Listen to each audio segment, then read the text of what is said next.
Hi everyone and welcome back to the channel. In today's episode we're going to talk about the effect that bleach has on the hair and the scalp, so stick around.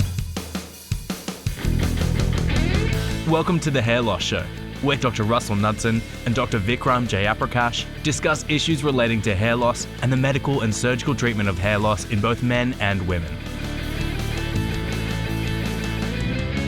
Okay, so we've talked about the effect that hair dye has, but what about bleach? What does that do to your hair?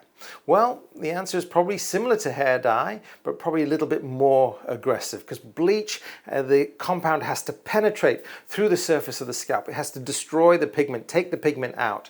And in order to do that, it strips the oil from the hair follicle and has to enter the scalp. Bleach can also be quite harsh on the scalp as well. And so if we look at the scalp under a microscope, or certainly under a more powerful magnification, after someone's had a bleaching of their hair, we might find the scalp is quite scaly and flaky and inflamed. And that can be problematic, especially if people are using other treatments as well. Certainly something like minoxidil, if you apply that onto an irritated scalp, that can cause even more irritation.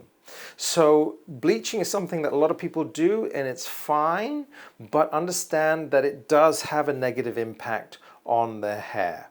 Not necessarily the root of the hair, because it's less likely that the bleach will hit the hair follicle at that level, but it will strip the oils out of the hair and it will penetrate through the hair, making that hair more friable. And you might find, if you have bleached your hair in the past, you might find and experience that the hair becomes a little bit more fine. It's easier to break and you'll find that that hair snaps.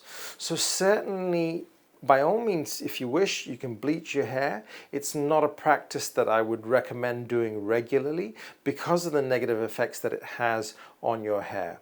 But if you are going to bleach your hair, I would really suggest and recommend following that up with some form of hair treatment where you're sort of conditioning the scalp, oiling the scalp and conditioning the hair to give it that some form of protective coating after having the bleaching treatment.